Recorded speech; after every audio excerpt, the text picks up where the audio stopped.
make a section through this thin plate of bone and show you microscopic structure, just like we did for compact bone. And so notice, it looks pretty much like an osteon, doesn't it? You see that you have rings of osteocytes. Okay. Sitting in lacunae, you have cracks in the matrix. You have lamellae between rings of matrix, between the rings of osteocytes. Notice, too, where you find osteoblasts and osteoclasts. They are on the surfaces of the bone, on the surfaces. And so these are your osteocytes in relative to the faces. Now, this is not an osteon. What's missing? What doesn't it have? It doesn't have a central canal. It does not have that central canal. However, these are very thin pieces of bone, and so the cells are very close to blood vessels that you find in those spaces. On page 138, again, the vocabulary continues under microscopic anatomy, lacunae, osteon, canal iculi, etc. I'd like you to come all the way down on the right where it says, "Did you get it?" The sentence above ties to our discussion of osseous tissue as connective tissue. It says, "The calcium salts deposited in the matrix give bone its hardness, which resists compression. The organic parts, especially the collagen fibers, provide for bone's flexibility and great strength." Did you get it? Just a reminder, you should be doing the did you get it's. They're great. So far, a lot of review, and now probably new information. And the topic is, at the bottom of page 139, how bone forms, how bone grows, how bone is remodeled. And when you hear the word remodel, it should kind of remind you of what you do when you remodel your house. You remodel your house, you take what is old and you convert it into something new. So remodeling involves replacing old osseous tissue with new osseous tissue. So let's start first with how bone forms. And over on page 140, your vocabulary word is the word ossification. Page 140, first word on the page in bold print is ossification. So what does the word mean? Ossi is a prefix that means bone. Fication means to make. So the word ossification means to make bone. We're going to look at two kinds that occur in the body: endochondral ossification and also intramembranous ossification. Now, we kind of touched on this when we did tissues. We touched on it when we talked about cartilage. In this class, again, we really don't do a lot with how the body actually forms. We look at mainly the end result and how it works once you get to the end. So this is a process that actually starts when the embryo is at about 6 weeks of development in the womb. Now, the embryo has a skeleton. There's a skeleton there.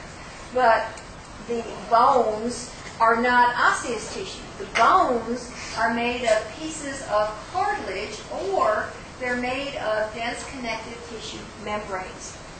So these bones serve as models or templates for eventually a skeleton made out of primarily osseous tissue. Most of our bones, these pieces that form the skeleton, are mainly formed from hyaline cartilage. And then we have some of our bone templates that are formed from dense connective tissue. Then the cartilage is replaced, the connective tissue is replaced, and the process of replacing this is called endochondral ossification. It sounds fancy, but look, endo. This is the third time today for endo. And so endo means inside, and what about the little prefix chondri, like in chondrocyte, means cartilage, means cartilage. So inside the cartilage, bone is formed. Inside the cartilage, bone is formed. So that little piece that looks like bone is not osseous tissue, it is a piece of cartilage, hyaline cartilage. And this process of replacing this is called intra. Intra is the same as endo. It's inside. Inside the membrane bone is made. Most of the ossification that occurs with the human skeleton involves replacement of hyaline cartilage. So I put a star here. Actually, we're going to start with this one. It is a little easier to understand. So we'll start with this one, and then we'll do this one.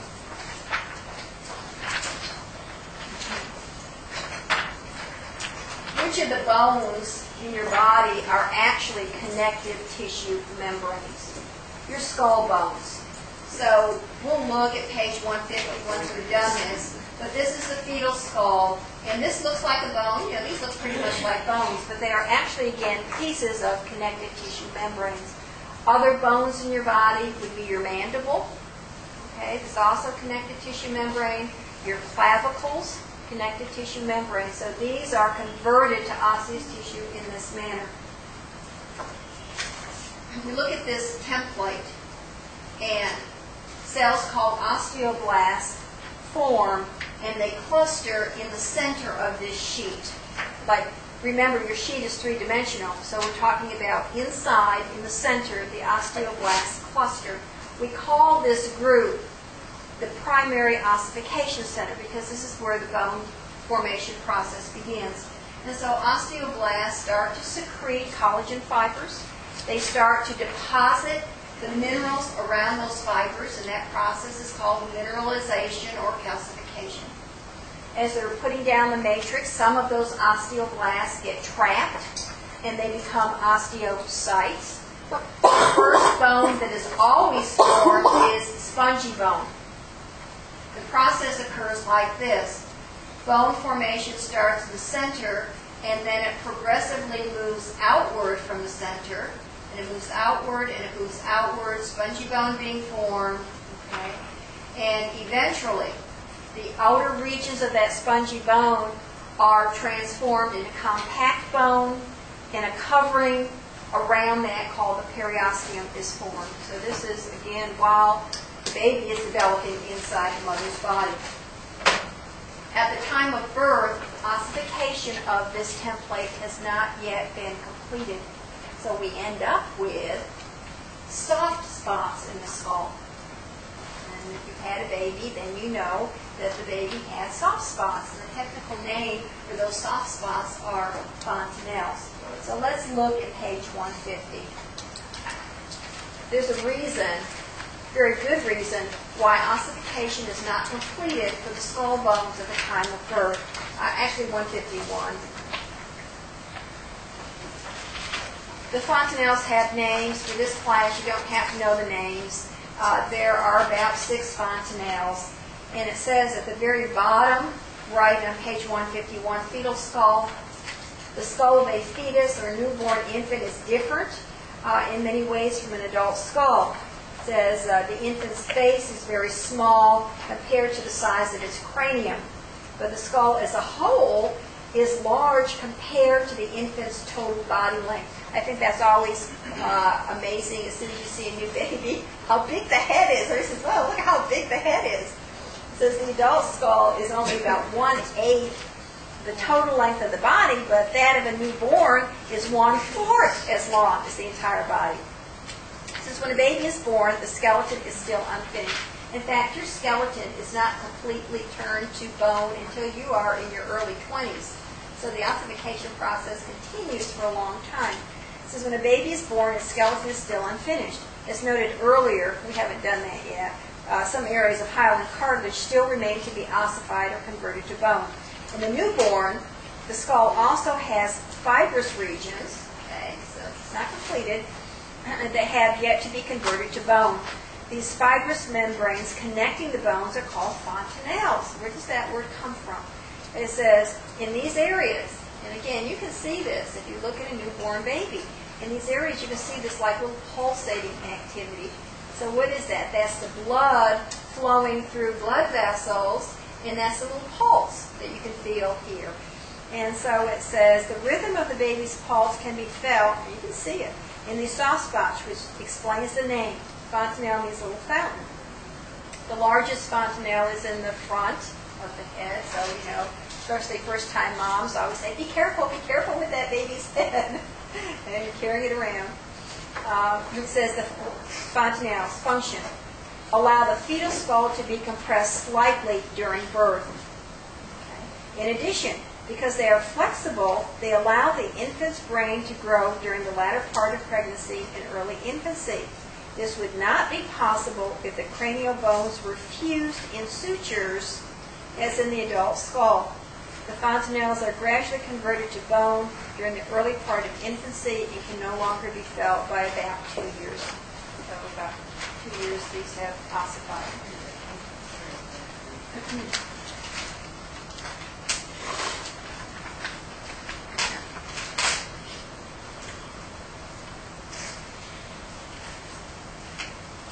On page 140, we have a picture at the top. I'm actually going to use my picture to explain the ossification process when it occurs within cartilage. It's a little more complicated.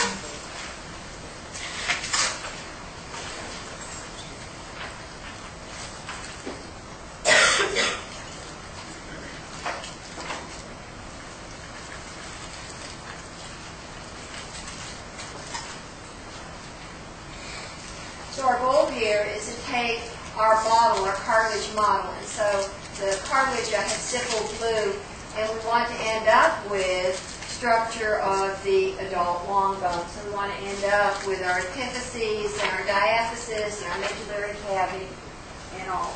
So we start with a piece of cartilage. In the region of the diaphysis, there is a covering over this cartilage, and that covering is called the perichondrium. And so that's easy. Peri to go around, chondro to go around the cartilage. During the development process, osteoblasts form, and in the region of the diaphysis, they start to form a what is called a collar of bone. So my picture's bone is the red. So we have a collar ringing the area of the diaphysis. Now we don't use the word perichondrium anymore, but the covering now is over bone, so the covering is the periosteum. In this region, cartilage cells start to die, and they create spaces here in our template. Blood vessels start to grow, and they grow into the bone, and they bring cells into that area. The cells that come in are osteoblasts and osteoclasts. So what are the osteoblasts going to start to do? So it's right in the center. They're going to start building bone, sure. And so this is called the primary ossification center. They start building bone. And what are the osteoclasts going to be doing? They're going to start breaking it down. Absolutely. They're going to start breaking it down, and they're going to start forming the medullary cavity. The osteoblasts build bone in this direction towards the ends of the template. Eventually, you get a bone that looks like this. You have a region of the diaphysis with a covering, with a cavity, but the epiphyses are still cartilage. Notice, though, even in your book, that the size of the bone has changed. So some growth in length is occurring. That growth in length is due to mitosis of cartilage cells in the area of the epiphyses. So the skeleton was grown even before birth. At the time of birth, in the regions of the epiphyses, we get what are called secondary ossification centers. So that means that osteoblasts now are starting to build bone here, and the first bone that's always formed is spongy bone. No medullary cavity is formed here, but spongy bone. Eventually, around that spongy bone, remodeling into compact bone. By the time you're about 5 years old, all that's left of cartilage is the cartilage that is covering the ends of the bones, and also a piece of cartilage right here between the epiphysis and the diaphysis. This is the epiphyseal plate. So I read through this much over here, and so let me put in a few cartilage cells. Epiphyseal plate here, epiphyseal plate here, with lots of cells. And this is what happens. This is the diaphyseal side of the plate, because this is the diaphysis. So this is the diaphyseal side. This is the epiphyseal side. This is close to this. This is what happens. The cartilage cells on this side of the plate get converted to bone.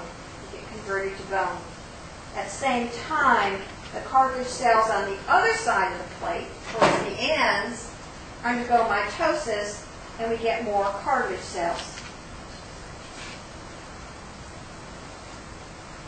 We do it again. Cartilage cells on this side of the plate get converted to bone, but the cartilage cells undergo mitosis, and we get more cartilage cells on this side of the plate. So initially, what do we have? We have maintained our epiphyseal plates, but what's happening to them? They're moving farther away, and in between, we have bone. Eventually, though, the conversion catches up with the mitosis, and all of this gets converted to bone. And so we go from our epiphyseal plate to the epiphyseal line. So what controls the process? Growth hormone. And what gland produces growth hormone? The pituitary gland. Specifically, what part of the pituitary gland? The anterior pituitary. Very good. It's a good class. You know all the answers. Now, bones don't get just longer, because if bones just got longer, we'd end up with a long, skinny structure. So we would have to add some girth or some diameter to our bone so that it isn't just long and skinny, but it's more substantial. So now you have to remember that we have osteoblasts and osteoclasts on the inner surface of the bone, okay, the endosteum. We have osteoblasts and osteoclasts next to the bone here because they line the periosteum. So this is what happens. The osteoblasts add bone. I guess I could call it this. Don't have a whole lot of room, but they add bone. But the osteoclasts inside are breaking down bone. So we have less bone. Our cavity is getting larger. The break is about the same, probably a little more building than breaking down. Why is this necessary? We don't want to have bones that are too heavy. We need to increase that size of the medullary cavity. Now, what I just did is called appositional growth. Let's read it in your book. On the bottom of page 140, on the right side of the page. It says growing bones must also widen as they get long. How do they widen? Simply osteoblasts in the periosteum. So these right here on the outer surface of the bone, the osteoblasts, add bone to the external surface of the diaphysis, as cells called osteoclasts in the endosteum. So here on the inner surface of the bone, remove bone from the inner surface of the diaphysis. So we're adding on the outer surface, we're breaking down on the inner surface. Because these two processes occur at about the same rate, the circumference of the bone gets bigger and the bone widens. The process by which bones increase in diameter is called appositional growth. This process of long bone growth is controlled by hormones. The most important are growth hormone, and then, remember we talked about puberty, that really difficult time in life, where the hormones give you problems with your skin, and now we look at an increase of sex hormones also responsible for growth spurts. When does that happen? During adolescence. All of a sudden, you're bigger, you're taller.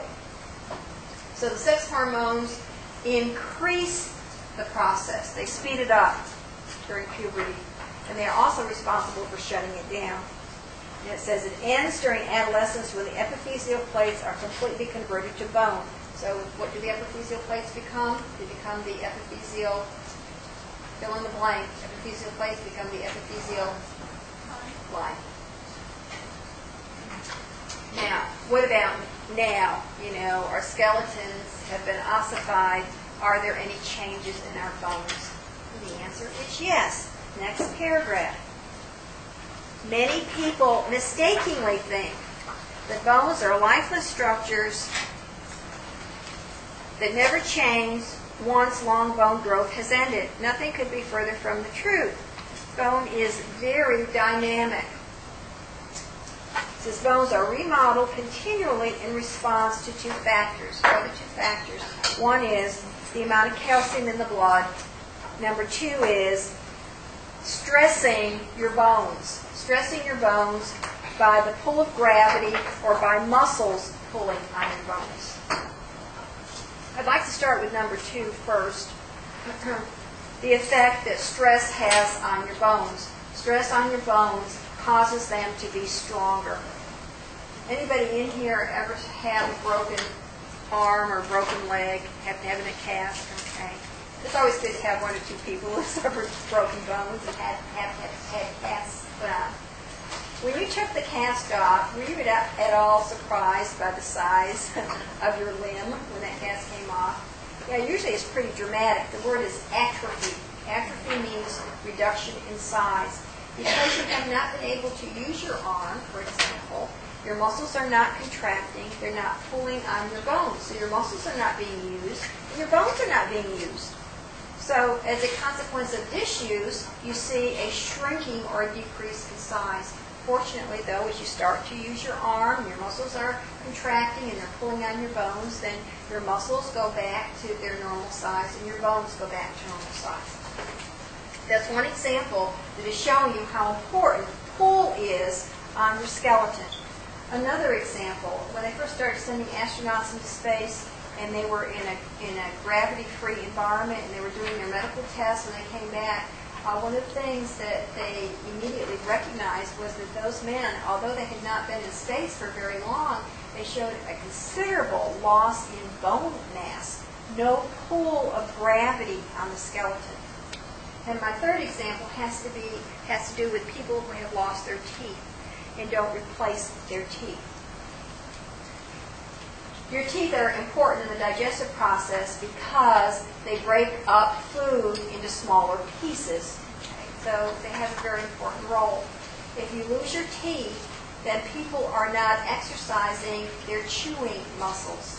Those chewing muscles, in turn, are not pulling on your bones, on your jaws.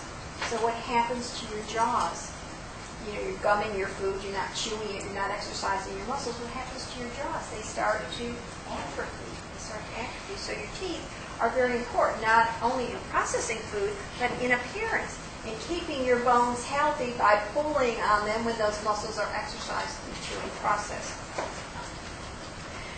The second factor has to do with the amount of calcium in the blood. And so we're going to talk hormones. And for this, I'd like to do page 320.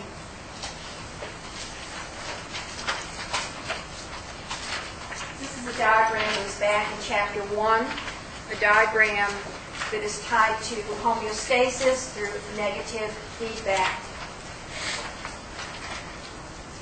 The variable is the amount of calcium in the blood. What is the set point? Where do we want to keep the amount of calcium? It tells us between 9 and 11 milligrams of calcium per 100 milliliters of blood. So this is the fulcrum, and when that board is level, then we are within the set limit. Now what if we have not enough or we have too much? And so here's our imbalance. And what causes the change? It says rising blood calcium levels. If these levels start to go up, then our body's going to do something to bring them down, right? That's what negative feedback is. We counter the change. The change is going up. We're going to do something to bring the levels down. This causes the thyroid gland to secrete the hormone calcitonin. The thyroid gland produces more than one hormone, but this is the hormone calcitonin. It is stimulated for release under this influence when levels of calcium go up. I want to look at this word calcitonin to show you, let the words help you. In the word calcitonin, do you see the word calcium? Sure, everybody sees the word calcium in there. What else do you see in the word calcitonin? You see the little word ton. Ton is a whole lot of something. Now, I want you to remember that calcitonin is secreted when there is a lot of calcium in the blood. Not a ton, not really a ton. That's your little crutch to remember. When there's a lot of calcium, what's happening here, calcium levels are going up, then that stimulates the thyroid gland to secrete calcitonin. What is the, so it's showing you, calcitonin is going up. What is the target for calcitonin? Remember our hormones have targets. The target for calcitonin are osteoclasts. What calcitonin does is to decrease the activity of osteoclasts. Decrease the activity. The consequence of decreasing the activity of osteoclasts is to cause more calcium to be deposited into bones. So this is how it works. Osteoclasts and osteoblasts are fairly balanced in their activity. If you decrease the activity of osteoclasts, then the osteoblasts are busier, are they not? And so how do they build bone? By taking calcium out of the blood. Everybody got that? That's the mechanism here. Targets the osteoclasts, decreases their activity, so bone building activity is greater. Calcium is pulled out of the blood and is put into the bone. If you were little, your mom was always saying if you drink milk, it'll help your bones grow stronger. So is that really true, or has a lot to do with your calcium? Yes, because what's the matrix for connective tissue? The matrix for connective tissue has calcium in it. And where do we get the calcium that we need? It comes from food that we have ingested. That's where our calcium comes from. We take it in with our diet. Oh, I know it's on a line of other fields, but like, you know, they say when women feed when young, like, just say like they come out smarter. Is that true? Like, I heard that, but I was like, what? If women feed, You mean breastfeed? yeah, breastfeed, they say they make the child smarter. Like, Well, you know. As long as you milk, it'll be good. Yeah, I'm not sure about smarter, but there are health benefits to that. Yeah, we can talk about those. Yeah.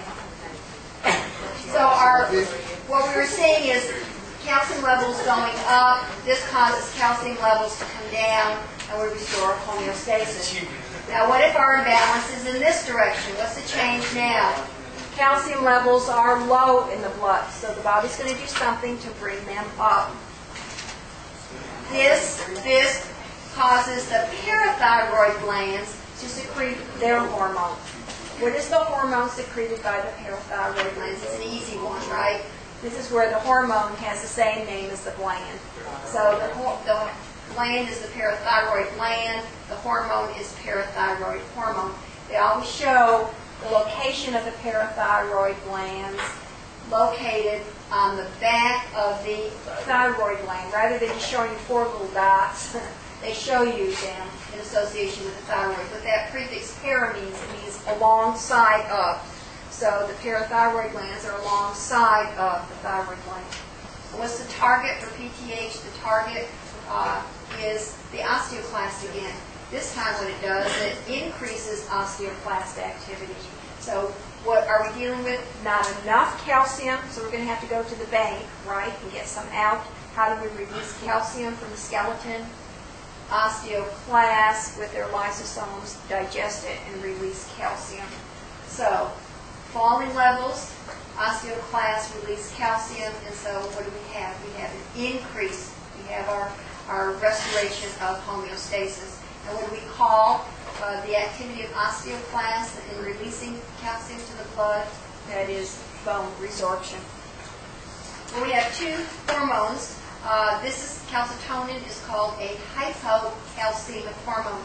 Do you see calcium in that word? Okay, hypocalcemic hormone. What does it do to levels of calcium? Lowers them. Hypo.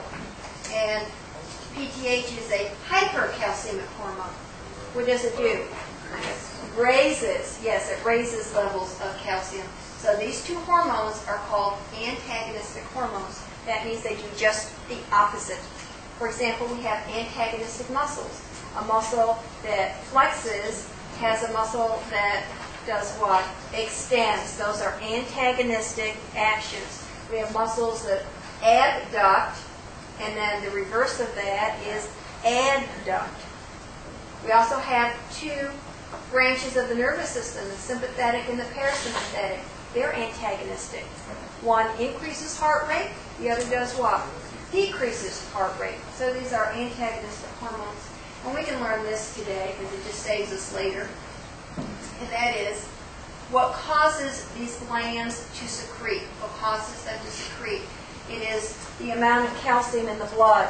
Therefore, the stimulus is called a humoral stimulus.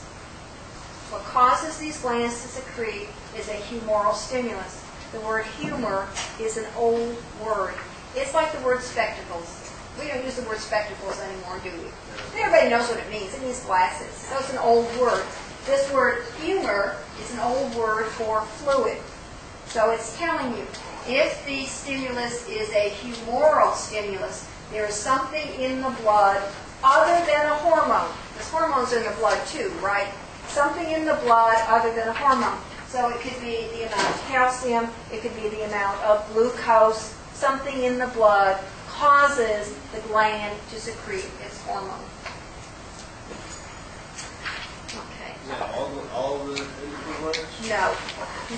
No, that's one of three. But I won't give you the other two this morning, just the one that ties to this information. People back on page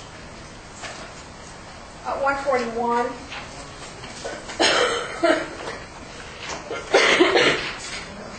Hopefully you're going to read through all of this.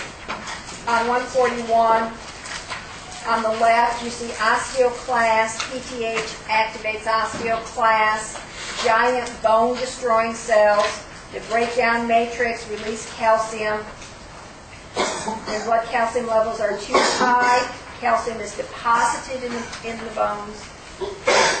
Then bone remodeling. Okay, I'd like to read the very last paragraph on the left. These two controlling mechanisms, calcium uptake and release and bone remodeling, work together.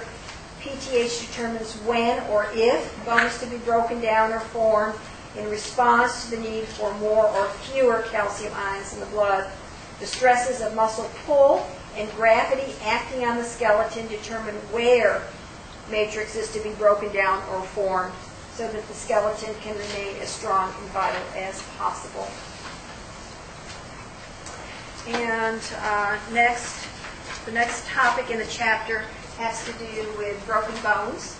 So if you turn to page 144,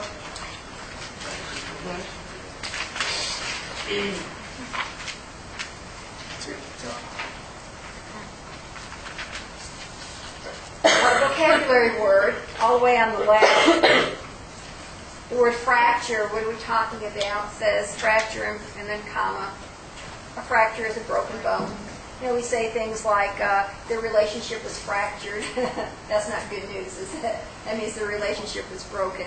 So a fracture is a break. And then very straightforward definitions. It says a fracture in which the bone breaks cleanly but doesn't push through the skin is called a closed or simple fracture. When the broken ends do push through the skin, then the fracture is called an open or compound fracture. How do we fix a fracture? Next paragraph, the word is reduction. What does that mean? It means that the two ends are put in alignment and they can be done with or without surgery. So it says it's closed reduction if the broken ends are put back by the physician's hands, which I find truly remarkable that he can manipulate those ends. It says in open reductions, though, surgery is necessary. Then after reduction, then the bone is immobilized, put in a cast. You have a figure at the top of the page that shows you the steps involved in bone healing. There are 4 steps, and they're described in the picture. I'll walk you through it. First of all, if you break bone, what else do you break? A lot of blood vessels. Again, bone is highly vascularized, so there's a lot of bleeding. And so step 1 says hematoma formation. A hematoma is a blood clot. So you get a big blood clot here that forms. And then the body starts to grow new capillaries into this area.